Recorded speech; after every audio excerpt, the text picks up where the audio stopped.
Srila Prabhupada and nobody else ever taught me how to do accounts or books. So all I could do is talk about Krishna. So quite useless.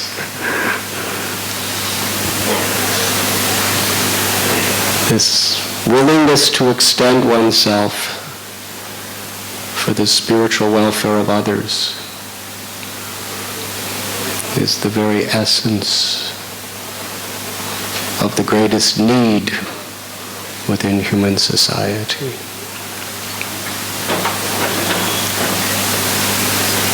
Bhaktivedanta Goswami Maharaj was speaking about our beloved Srila Prabhupada's visit to Moscow in 1971. He somehow or other went behind the Iron Curtain. About a 73-year-old Swami from Vrindavan,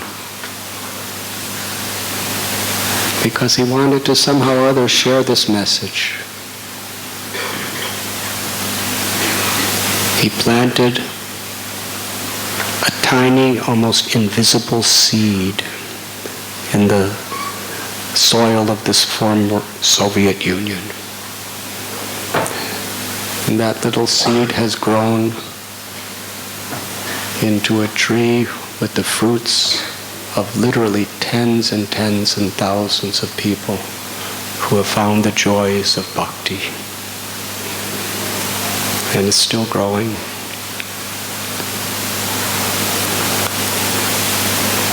Speaking of trees, I'd like to speak about one devotee who received a similar order. In Sri Navadvip there are 9 islands. On one of them, Antadvip, Lord Krishna, in the Yuga avatar of Sri Chaitanya Mahaprabhu, appeared within this world.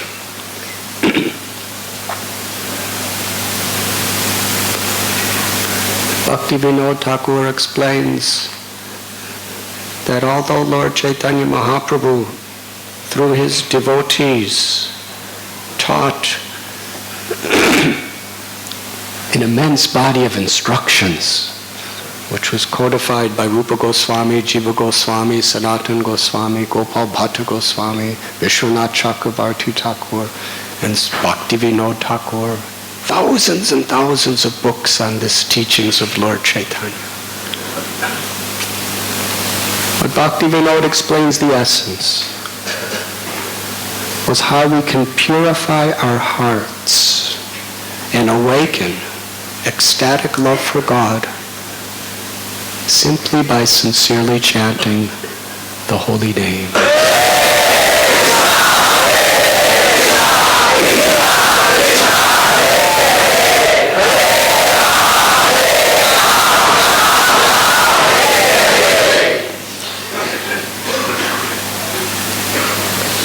And by showing compassion to others.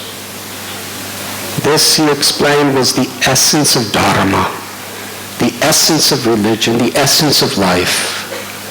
To cleanse the heart through the name of God, to awaken our love, and to be an instrument of compassion to other living beings. On another one of those 9 islands is Modadrumadvip.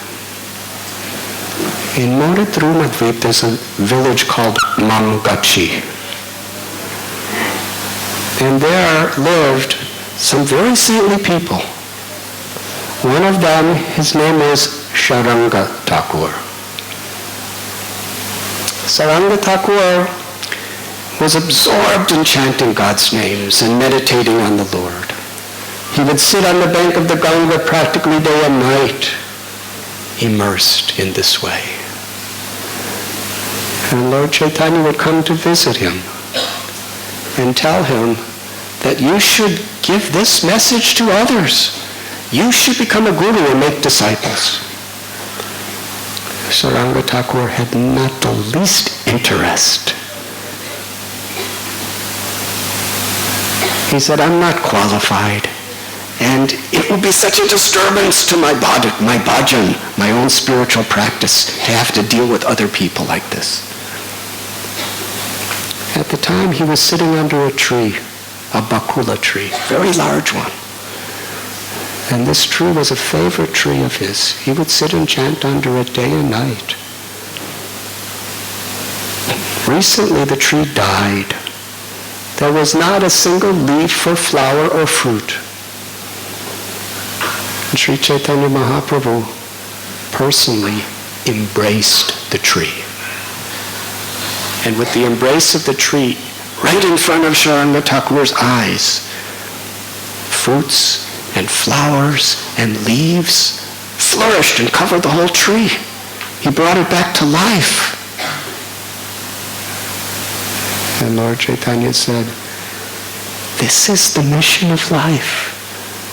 When people forget their relationship with God, they are spiritually dead. We must bring them back to life.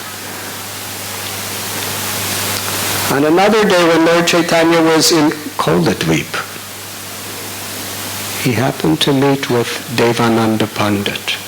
And Lord Chaitanya chastised Devananda Pandit because he was speaking from Srimad Bhagavatam, but due to his misconceptions and just due to his ego, even though he was a fantastic scholar and he had so many disciples, he was not teaching them how to love God.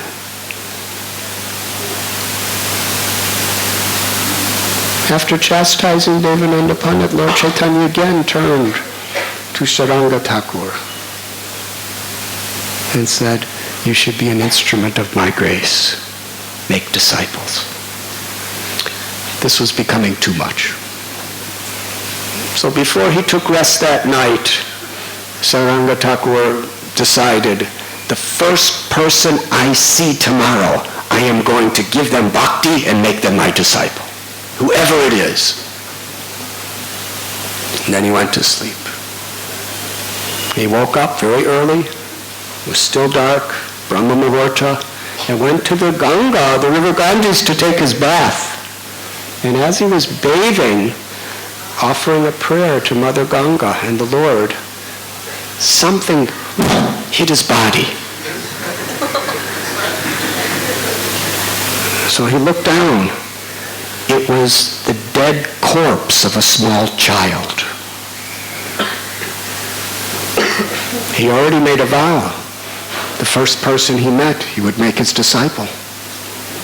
So he picked up the little baby and put him on the bank and started in the ear of the baby, not baby, small boy, maybe about 9 or 10 years old. He began to chant the name of the Lord in the ear of the dead child.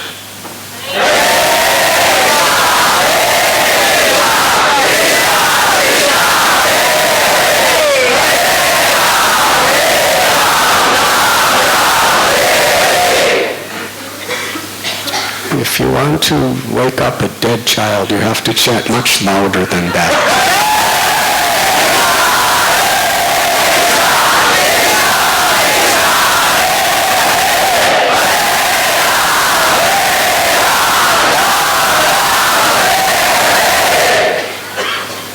The child came back to life. And he bowed down to Sharanga Thakur and asked him to please instruct him on the purpose of life, which he did. It was a great miracle. Sharanga Thakur initiated him and gave him the name Murari. Now, interesting, this Murari, he died by getting bit by a snake. And in those days in Bengal, if a child died of snake bite, you did not cremate them. You just put them in the river. So the word came back to his parents that he was alive. They were overjoyed. They came running to Mangachi and said, son, come home, come home. Because Maharaj was talking about coming home.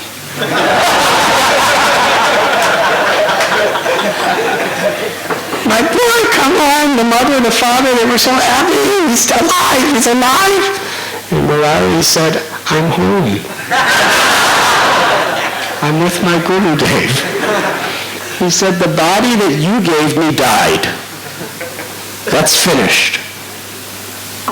Now this body belongs to him. He is my mother. He is my father. He has given me life. And Murari, hundreds and hundreds of people, their lives were transformed by his compassion. As was being said, from a spiritual perspective, without love of Krishna, love of God, we are like spiritually dead people. The Srimad Bhagavatam explains, without awareness of the eternal life of the soul, this life is like a dead corpse flapping for a few minutes only. Real life, its origin is the Atma, the soul.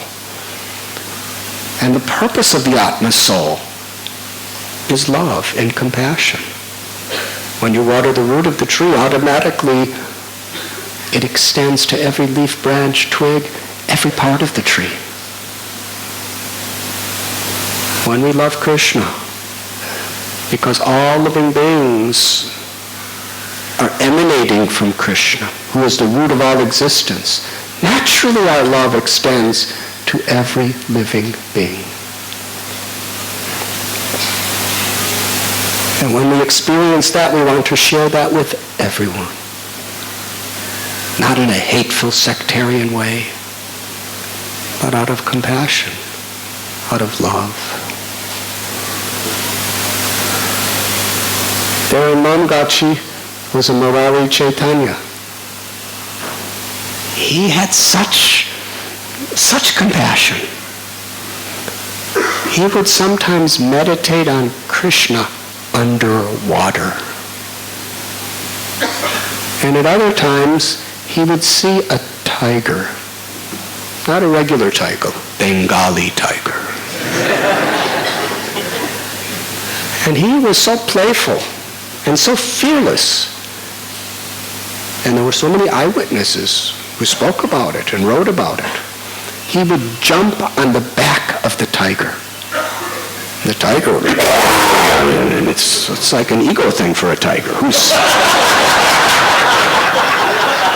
dares to jump on my back?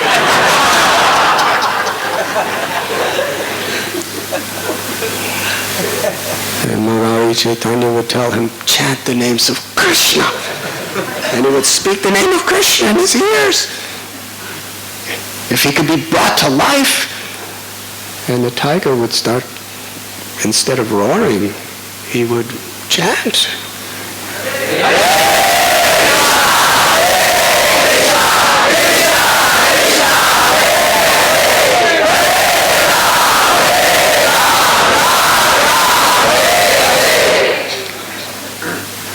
Actually, he did roar, but he roared Krishna's names. And the next door neighbor of Sharanga Thakur was Vasudev Dutt. Wouldn't you like to live in that neighborhood? Vasudev Dutt from Chittagong in Bangladesh settled in Mamgachi.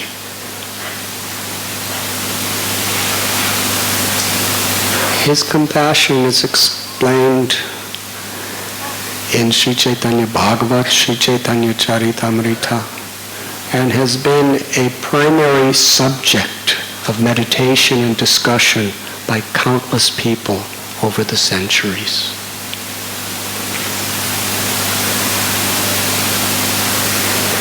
He would visit Jagannath Puri every year to meet Lord Chaitanya. And one day, Vasudev Dutt, he prayed with tears in his eyes, "My Lord, You are the supreme, all-powerful, omnipotent, omniscient, absolute Lord of all of creation. You are Abhidya Swarat. You are all-knowing and independent. And you have the power to give benedictions. There is one desire that has been burning in my heart for a long time. I beg you, please fulfill this one desire. My heart breaks when I see the suffering of people within this world. Due to so many careless karmic activities, there are so many sinful reactions that people have to endure. Please, my Lord, allow me the honor of suffering hellish conditions perpetually so that everyone else could be happy with you. I know, my Lord, you do have the power to fulfill this desire. And if you do, this is all I ask. It's one thing to say it, but it is another thing to mean it. Sarvasya chaham hridisha nivishto. The Lord is within our heart. He doesn't just see what we do, but he understands the intention in which we do it. He doesn't just hear what we speak, but he understands what we really mean. Vasudev Dutt meant it from the core of his heart. He considered it the greatest treasure and the highest honor to endure whatever had to be done so that others could be happy. When Lord Chaitanya heard this, he began to cry. His voice faltered. He was not even able to speak. He was so moved. Can you imagine? The Lord of the universe to affect him so much that he can't speak, that he's beside himself, so emotional.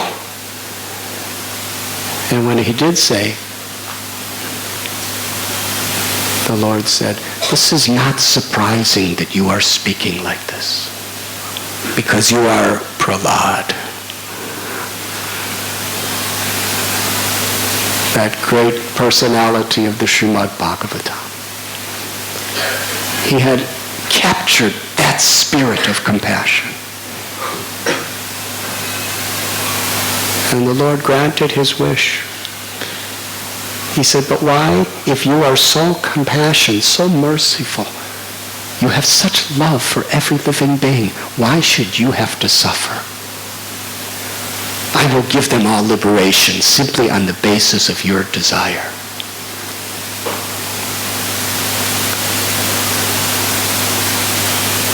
Vasudev Dutt, his neighbor, besides Sharanga Thakur, was a lady named Narayani.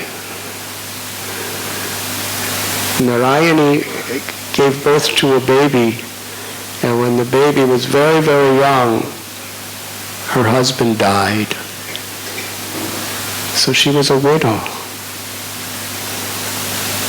And Vasudev Dutt, in honor and respect for this poor widow, took charge to be like the father of her little boy. With so much compassion, he raised that child, helped the mother, let us say, and taught the child everything within his heart. Not only the wisdom and the knowledge, but the spirit of devotion. And when that child grew up, he became one of the greatest authors. His name, Vrindavan Das Thakur. He wrote the Sri Chaitanya Bhagavat. And even the greatest self-realized acharyas have said that his work is no less of accomplishment than Vedavyas himself, the compiler of all Vedas.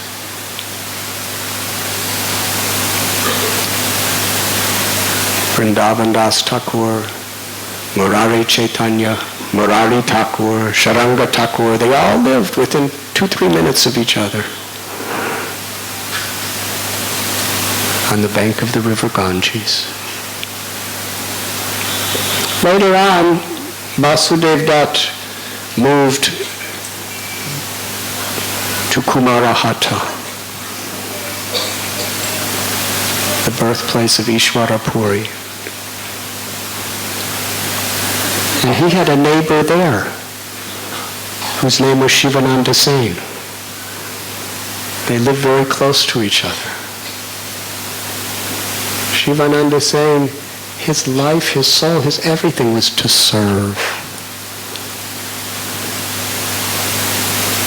Vaishnav Seva. And Vaishnav Seva, if you're actually serving devotees sincerely, that Vaishnav Seva extends to all living beings without discrimination. And that was shown in a beautiful story. Every year, 300 to 500 devotees would go from Navadvip area to Puri to meet Lord Chaitanya. It takes a couple weeks to walk. This is 500 years ago. There were no planes or trains or buses. If you wanted to go somewhere, you walked. And in those days, India was not one country. Everything was divided up into little kingdoms. And all the kingdoms were usually enemies with the kingdom next to them, because they were afraid that they were going to try to take their properties. So there was all sorts of conquering and everything else, and there was little armies. And within the kingdoms, there was the zamindars, who were big landowners, and they would appoint somebody to take taxes. So to travel a long distance, every day or so, you'd be coming to another customs stop where you'd have to pay taxes to get into the next district. Shivananda Sen, he wasn't a wealthy man, but whatever he would earn, he was coming from a family of simple Ayurvedic doctors. And usually Ayurvedic doctors didn't even charge for their services. But somehow or other, Shivananda Sen, he would collect enough to sponsor the entire tour. How far is it about? 600-700 miles between Navadvip and Puri. And they would walk. And he would arrange for 400 people's accommodations. He would arrange 3 meals a day for them. And he would arrange the boats, because there's so many rivers and lakes you have to cross. He would arrange the boats and to pay for the boats and all the taxes. And he considered it the greatest honor of his life to serve. He never expected any respect from others for what he did. Rather, he respected everyone else for allowing him to do it. This is the consciousness of a devotee. We all have so much to learn. Sometimes we do something for someone and we expect some honor, some respect. But these great souls, they respect and honor anyone who allows them to serve. Such humility. And he saw to each and every person as individually as possible.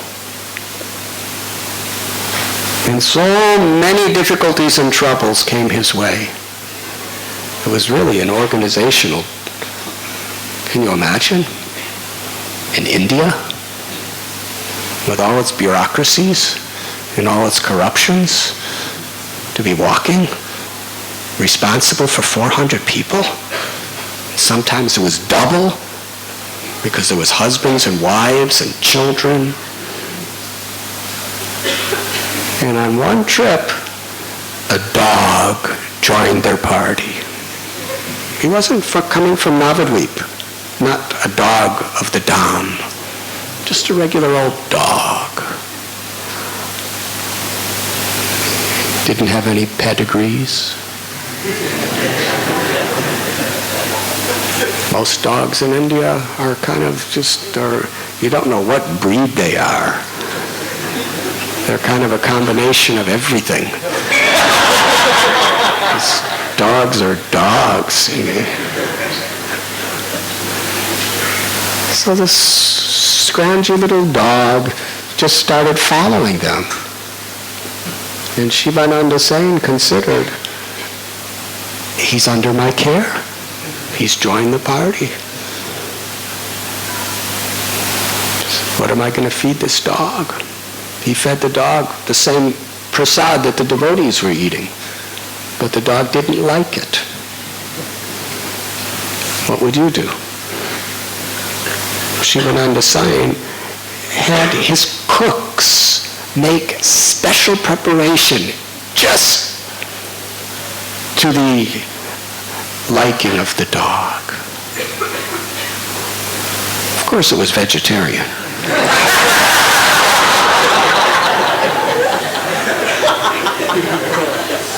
But dogs, really, if you give them the right prasad, they'll all become vegetarian.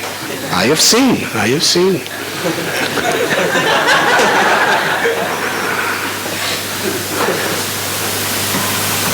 So he was making a special kind of rice for the dog. And the dog, he would eat the rice. And one day, when he had all these 400 or 500 devotees, they had to cross a wide river, very deep. So he had to, Shivananda Sen arranged dozens and dozens of boats to be rowed across with all the devotees. And he had to pay the boatman for each devotee. And when the dog went to get on, the boatman said, "No dogs allowed on my boats." Because you know what dogs do. So Shivananda Sen started negotiating with him.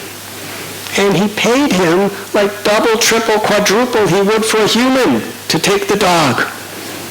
And finally, it was as they say, an offer that could not be refused. So he took the dog on. And Shivananda Sen gave him a lot of money for that dog. It wasn't that Shivananda Sen was attached to the dog. He was attached to the soul, the spirit within the dog. The Bhagavad Gita tells what was actually happening within his heart. Vidyavanaya sampane brahmani kabihastini suni chaiva swapakecha pandita samadarshana. When we actually awaken wisdom within our heart, knowledge of Krishna, we become learned. To be a pandit, a learned person, according to Gita, means you see every living being with equal vision. You don't just see the shape of the body and the color of the skin or the temperament of the ego. You see the Atma. You see this living force, part of Krishna within everyone. Aham bija prita pita. Krishna says, every living being I am the mother and father for. They are in me and mine. So Shivananda is saying, whoever it was, he was seeing a beloved child of Krishna. And in this way, he brought the dog across the river. One day Shivananda Sen was being harassed by a very greedy tax collector who wanted to try to extract as much as possible. Shivananda Sen didn't want anybody else to be inconvenienced. He told the collector, I'm the one with the money. Let them all pass. Let them carry on undisturbed, and I'll deal with you. So everyone went forward. And it took a long time. And finally, he negotiated, because he didn't have a lot of money either. And when he finally came back, everyone had just taken prasad. And he didn't see the dog.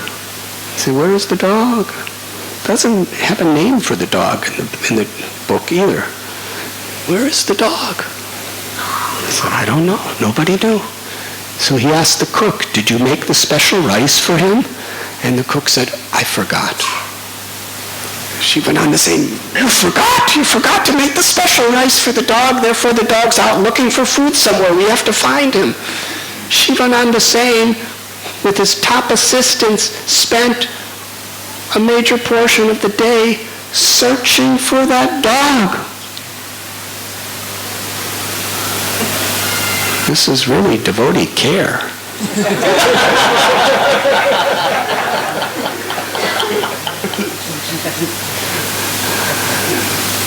You can put that in your next.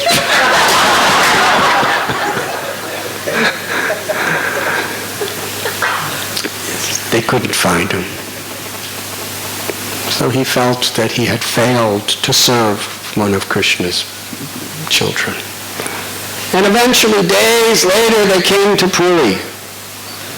And there, Lord Chaitanya greeted all the devotees and gave them accommodations and gave them prasad and chanted and danced with them. And the next morning, Shivananda Sen came alone to see Lord Chaitanya. And Lord Chaitanya was sitting in his courtyard near the Gambhira. And there was only one person with the Lord. The dog. How did he get there? When Shivananda Sen saw the dog, Shivananda Sen, he's a Mahatma. Great soul. He's a Mahant. Shivananda Sen is a Paramhamsa, highest liberated person. With all humility, he bowed his head to the lotus-like paws of the dog.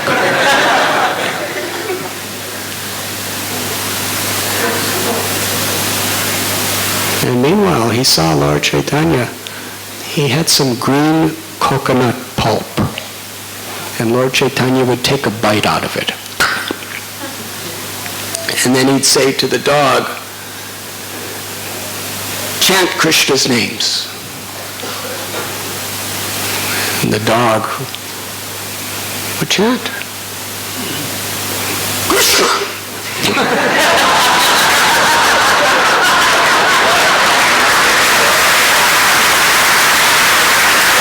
I guess you can understand that something real is coming from this dog. So Lord Chaitanya, after the dog would go, Krishna, Krishna, Krishna. Then Lord Chaitanya would take the coconut and take it out of his mouth and throw it. And the dog would go, he would jump up and touch it and eat it. Mahaprasad from the Lord. And the Lord would take another bite. And he'd say, chant Krishna. The dog would go, Krishna. And he'd throw it. And the dog would go.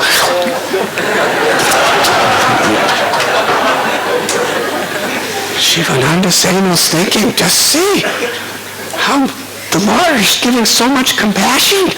Out of all the billions and billions of living beings, entities in this world, he's all alone with this dog.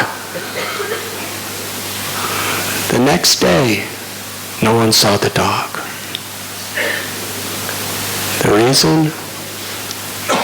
Lord Chaitanya sent the soul of that dog to Vaikuntha,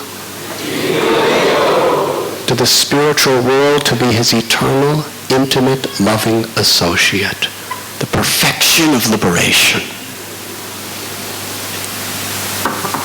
Why did the dog get that mercy? For one reason only. Because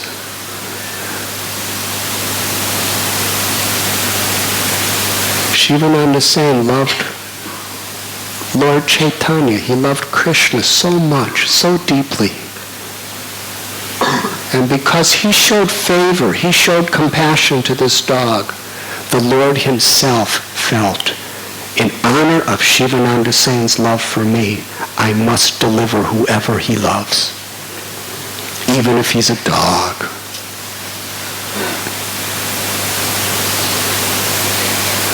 This is the constant thread that is uniting all the different pearls of the wisdom and the teachings and the stories of the Holy Scriptures.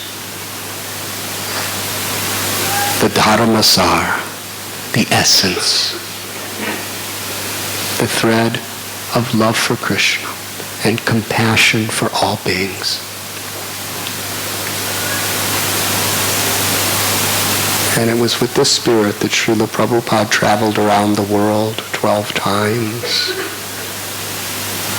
And it is this spirit that we are all trying to understand and connect to and be an instrument in our own lives. Lord Chaitanya prayed, Nitya Siddha Krishna Prema Sajjaka Bunoy Saravanadi Sudijiti Kodiyayudoi. That this love for Krishna, this compassion for all beings is within the heart of everyone. It simply has to be awakened. Jeev jago, Gauda Chandra Bole, Kota Nidra Jaya Maya Pisachira Kole. This was the message of Lord Chaitanya.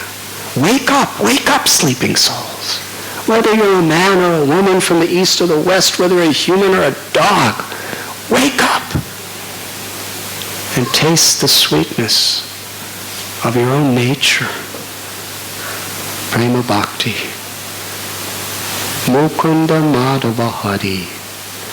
And he taught the simple way in this age of Kali, which is a time of quarrel and hypocrisy. The simple way, the highest benediction of this Kali Yuga is that any of us can awaken that love through the chanting of the Lord's holy name.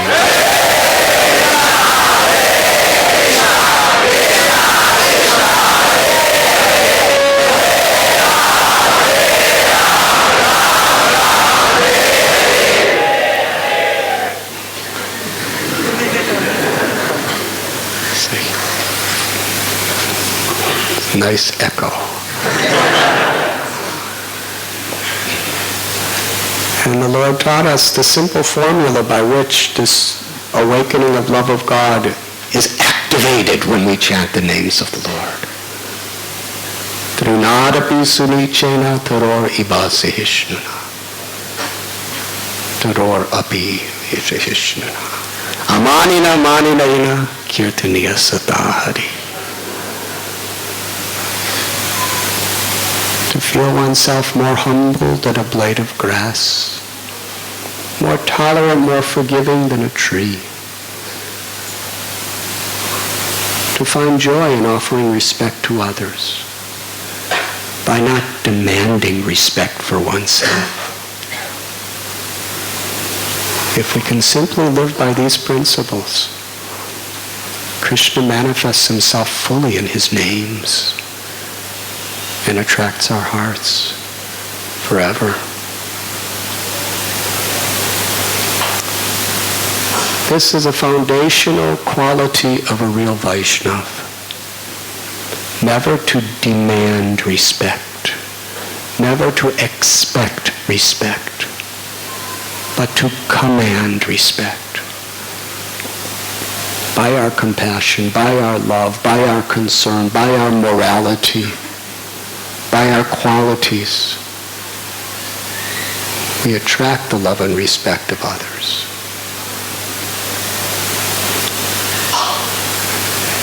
And that is what we should all be making the standard that we live for.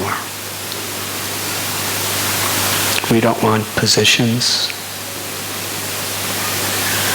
We simply want service. Na danamna janamna sundarim kavitam vajagadisha kamaye mama janmani janmanishwari bhavatad bhaktirohayita kitvai. Lord Chaitanya offered these prayers to teach us the mood in which we should chant Radharani and Krishna's names. I do not want wealth. If I have it, I will use it. Sometimes we have to work for it. In that regard, please remind me if I forget about describing this verse, but I'd like to say something else about Vasudev Dutt and Shivananda Singh. They were neighbors in Kumarahata.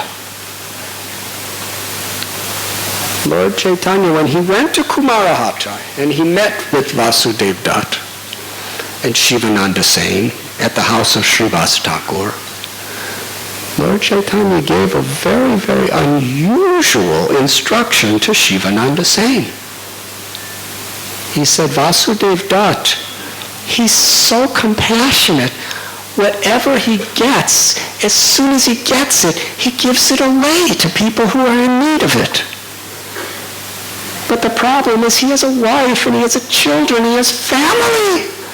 He has to maintain his family. How is he going to maintain his family? How is he going to maintain himself if he keeps giving everything away? So Shivananda saying, you should become the accountant, keep the books and manage the money, the finances for Vasudev Dutt. Could you imagine such a compassionate person? The Lord had to intervene in his life to moderate his compassion. Nobody else could have done it. It's not that he was making him less compassionate, but he was giving him some practical guidelines to be compassionate. So from that day on, Shivananda Singh was taking charge of the finances for Vasudev Dutt. But then after saying that, Lord Chaitanya said that I am simply Vasudev Dutt's man. I am his property. He has purchased me. I belong to Vasudev Dutt. And anywhere, to anyone, if he wants me to give me away or sell me, I am sold. Whoever Vasudev Dutt desires to give me to, I am that person's. I say it again, I am simply his property. Krishna tells in Gita, Sarva Loka Maheshwaram, I'm the proprietor of everything that exists. But the love and compassion of a devotee, the Lord becomes the property of his devotee. That is the power of bhakti. So Lord Chaitanya is praying, Nadanamna Janamda Sundarim. Yes, even if we work for wealth, whether we're in business or industry or whatever, we have to work. We have to be practical. But that's not the aim of life. The aim of life is what we do with it. So the devotee is saying, my goal in life is not to make wealth. I don't want beautiful men or beautiful women to enjoy. I do not want fame. I do not want scholarship. I do not want even liberation from suffering. What is the greatest, most valuable treasure in all creation? That's what I want. To serve you, my Lord, unconditionally, wherever, whenever, wherever you may want me. Narayana parasarve na kutashtina vidyate swaraka pavaraka narakeshu apitulyartha darshana. A few days ago was Shivaratri. This verse from the Srimad Bhagavat was spoken by Shankar, Lord Shiva.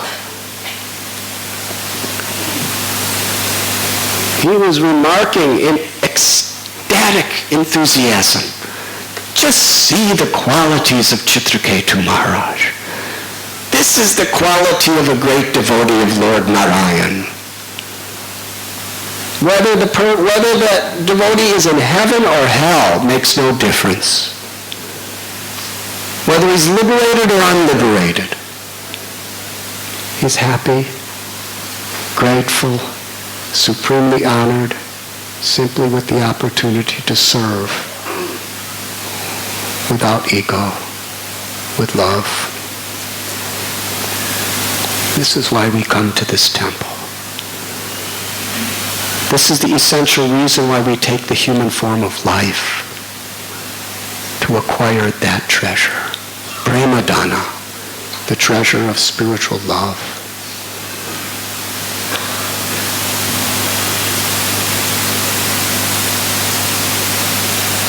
But in this world where we are constantly bombarded by weapons of mass distraction, we start thinking so many other things to be so valuable that take our attention away and even undermine the opportunities we have. That is why sadhu sangha sarava sastra koi lava matra sadhu sangha sarava siddhi hoy.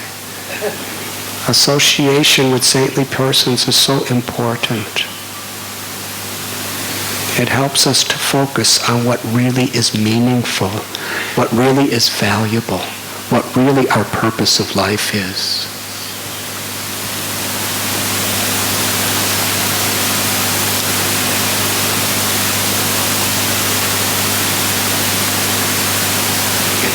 With this spirit, we are together to chant the holy names.